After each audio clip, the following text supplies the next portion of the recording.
Hi, Smart News. Hope you're off to a great start to your week. It's already a really busy news week. I'm sure it's a busy week for you as well. So I decided just to focus on three key stories that have historical precedent, historical significance, and talk a little bit about why they matter. So we're going to focus first on what's been described as this swarm of storms, a swarm of tornadoes that we saw over the United States this weekend. And just for some context, there's no tornado season like there is hurricane season. Tornadoes can happen any time of year, but for some context, one weather forecaster said, during the month of December, it's typical to see maybe 24 tornadoes nationwide, and we saw more than 24 tornadoes in one night alone. And the intensity of this storm, the duration they lasted, the distance that they traveled, all of which, by the way, is still being assessed, is why some are saying this could actually be a historic storm in the history of America.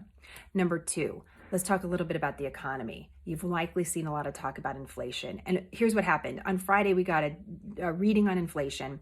We get this reading once a month, but this reading this month showed us that we're seeing the highest rate of inflation year over year that we've seen in nearly 4 decades, in nearly 40 years. So inflation is high.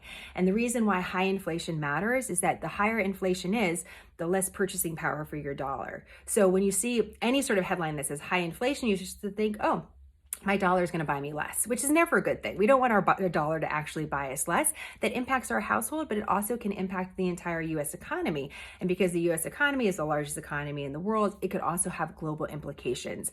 Why are we seeing higher inflation? It is like a witch's brew. There are a lot of ingredients thrown in it. It could be all sorts of reasons that you surely are seeing listed in front of you that we're not going to do a deep dive on it now. Economic policy, stimulus, not just over the last couple of years due to the pandemic, but over the last decade or so, supply and demand issues. All of this could be impacting higher inflation. The key word I want you to pay attention to is transitory, because it can be a very controversial term depending on what circles you're in. Some say, well, inflation is transitory, meaning like it's just temporary.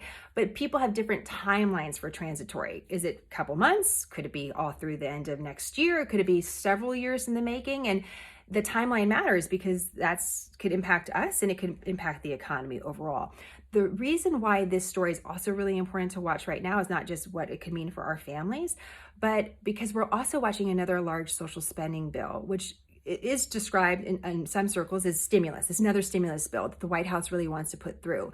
There are those that are going to advocate for this bill and say, hey, the timing is right for this because American families need support and this bill will supply that support. And there will be others that say this is the exact worst time to put more stimulus into the economy because that could add to more inflation. So that could be a factor of this also developing story about what happens to the social spending bill before the end of the year. And that's another story we're going to be watching.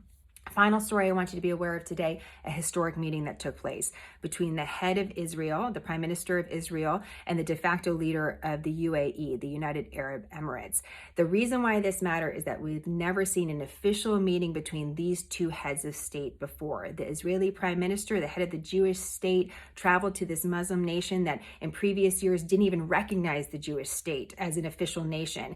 And the two leaders met today. So significance that this happened, and the timing of this matters as well, because there's a lot of conversation as of late and several different news stories about growing concerns about Iran's alleged pursuit of nuclear weapons. I say alleged pursuit because Iran says they're not pursuing nuclear weapons. Obviously, the United States disagrees with that, and others. There's a question about pulling back together the nuclear deal that was in place during the Obama administration. There's all this conversation about that. So the timing of this meeting and the fact that you could have two countries that previously weren't talking to each other at all, now having a meeting between heads of state, and matters. So 3 key stories to start your week. Hope this was helpful, give you a little foundation for footing as you're running around getting a lot of things done before the end of the year. Questions and comments, let me know. And as always, more on smartnews.com. I'll see you soon.